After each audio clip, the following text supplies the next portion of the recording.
tunaona kwamba hii ya Mwenyezi Mungu ni makosa, tutakuwa tunaamrishana mema peke yake, kwa sababu tukikatazana maovu italeta mgawanyiko zaidi, italeta uadui zaidi. Kwa hivyo ile maovu tuiache vile ilivyo. Na Mwenyezi Mungu Subhanahu wa Ta'ala aliwalaani Bani Israili kwa sababu gani? Mwenyezi Mungu anasema lu'ina alladhina kafaru min Bani Israili ala lisani Daud wa Isa ibn Maryam dhalika bima asaw wa kanu ya'tadun. Wamelaaniwa Bani Israili kwa ulimi wa Nabii Daud na Isa ibn Maryam kwa madhambi waliofanya na kuvuka mpaka kwao. Mwenyezi Mungu anasema ni madhambi gani walifanya hawa Bani Israili mpaka wakalaaniwa na Nabii Daud na Nabii Isa? Mwenyezi Mungu anasema kanu la yatanahawna an munkarin fa'alu la bi'sa ma kanu yaf'alun. Mayahudi walikuwa wakatazani maovu ambao walikuwa wakiona wenzao wakiyafanya, na kutokatazana maovu ni katika madhambi makubwa ambao walikuwa wakiyafanya. Na leo ndugu Waislamu, kama tunavyoona munkari unavyoenea duniani leo, kama isingekuwepo watu kuamrishana mema na kukatazana maovu, wallahi hata hapa msikitini usingemuona mtu.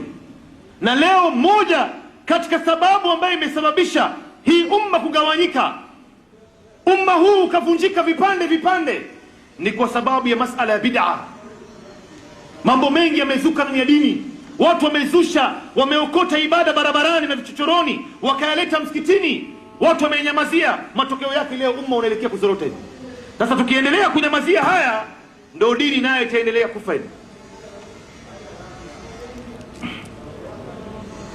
Na jambo la mwisho ndugu Waislamu ni kwamba sisi Waislamu yatakana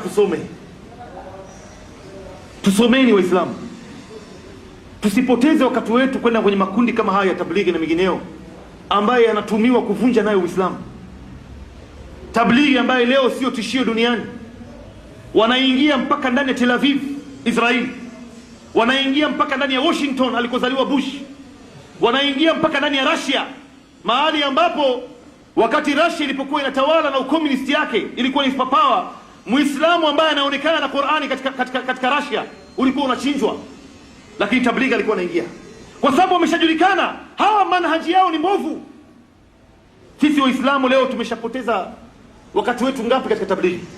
Ingekuwa leo tumeshahifadhi Qur'ani, tumesoma elimu kiasi gani, tungekuwa mbali sana. Lakini kwa sababu ya kutoka na watu hawa tumepoteza wakati wetu, na vijana wengi bado wanapoteza wakati wao. Ndio ikabidi lazima leo tuanze kuwarudi watu kama hawa, ili kila Muislamu apate kufungua macho yake. Tusomeni. Hii ni dini ya watu kusoma, wala hii dini ya kutoka kufanya utalii, kuzunguka miji moja mpaka nyingine. Hii ni utalii kama walivyotafsiri mufassirini. Wanasema kwamba Mwenyezi Mungu Subhanahu wa Ta'ala anasema kwamba katika aya Mwenyezi Mungu anasema al-abidun al-hamidun as-saihun. As-saihun ni ibada ambayo ilikuwa inafanywa kabla ya Uislamu, na ilikuwa ikifanywa na Mabudha.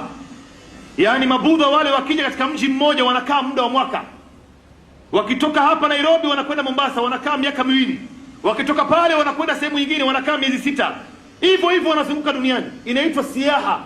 Mwenyezi Mungu amewataja kwamba ni as-saihun.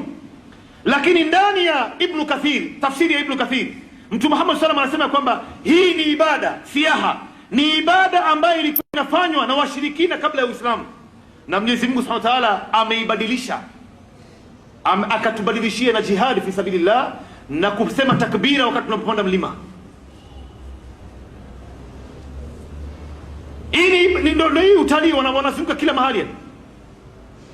Kwa hivyo ndugu Waislamu, tusomeni dini, na manhaji kama haya na mifumo kama haya ni mifumo ambayo itakana sisi Waislamu tuanze kutahadharishana mapema sana, kwa sababu leo kwanza imeshavunja nyumba za watu wangapi, imepotezea wakati watu wangapi wakati wao. Leo manyumba ngapi yamevunjika kwa sababu ya tablighi? Mtu anatoka siku 40, akirudi hajakaa wiki, mke wake anamtamani, watoto wake wanamtamani, hajakaa wiki anapangiwa tena miezi 4. Mke wake anamuuliza, jamaa sisi huku tunakuhitajia, mbona unakwenda unatuacha namna hii? Watu tablighi wanamwambia, wewe nenda tu bwana, Mungu yuko atachunga familia yako. Kama kuna kisa ambayo imetokea hapa South Sea, kuna mmoja katika vijana wa South Sea, basi yeye ni mtu ambaye anafanya kazi yake maskini, akaja akapambana na watu wa tablighi, wakamfanyia tashkili, wakamshawishi mpaka mwisho akakubali kutoa miezi minne. Miezi minne anafanya kazi, wamemwambia wacha kazi, kwa sababu hii ndio manhaji yao. Wanakuambia wewe wacha kazi, usijali mambo ya kazi, Mungu atakupa riziki zaidi ya hiyo. Wao wanakuambia wacha kazi na wanaye matela yao yanaendelea. Anatoka khuruj, tela zao ziko barabarani, wana maduka ya spare, wana mahoteli, wana makemist zinaendelea. Wewe unaambiwa wacha kazi, Mungu atakuletea kazi. Sasa huyu bwana aliambiwa, bwana wewe usijali, kuwa na imani bwana, toka siku 40 miezi minne utaona Mwenyezi Mungu atakufanyia miujiza. Huyu bwana yeye ndo breadwinner ndani ya nyumba yao. Breadwinner kwa maana kwamba familia yake yote inamtegemea yeye. Mshahara ambaye anaipata ndo analisha familia yake. Nyumbani pale ana mke, ana watoto 3, na baba yake mzazi na mama yake mzazi wako hai, wanamtegemea yeye. Huyu bwana akaanza safari ya miezi minne. Amewaachia pesa ndogo pale nyumbani ya kujiangalia. Baada ya mwezi mke wake akamwandikia barua, akamwambia mume wangu, akaipeleka Baitul Mal, ikafika mahali alipo. Mume wangu, jamaa tuko hatarini huku, ile pesa ulioacha inaelekea kusha, watoto wamekuwa wagonjwa, tumewapeleka hospitali, baba yako mzazi pia ni mgonjwa, fanya urudi haraka. Huyu bwana akamuonesha amiri wale kundi yao barua, akamwambia bwana barua ni hii. Akamwambia bwana wacha, Mungu yuko, usio na wasiwasi bwana, Mungu yuko basi. Baada ya miezi 3 landlord akaandika barua, bwana lazima Muhammad ni nyumba, tunawapa sijui masaa mangapi. Kisha chakula hakuna. Baba yake maskini kwa ugonjwa alikuwa naye akafariki. Baada ya wiki 2 kwa ile uchungu wa mama yake naye akafariki. Bwana akirudi baada ya miezi 4, mambo yameshageuka juu chini, wamefukuzwa kwenye nyumba, mke amekimbilia kwa Muislamu tu mfadhili na watoto wake, baba na mama wameshakufa, maisha yamebadilika juu chini. Hakuona miujiza yote ambayo alikuwa akisema tablighi.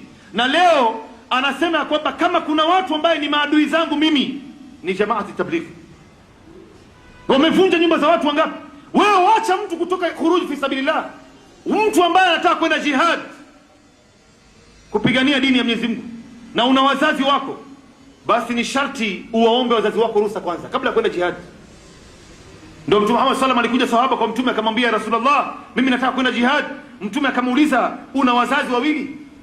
Akamwambia naam. Akamwambia basi fabihima fajahid, kwa wazazi wawili hawa nenda ukapigane jihad, nenda ukawalee, nenda ukawaangalie, nenda ukawaangalie wapate kuwatekelezea mambo yao, wasipate tabu.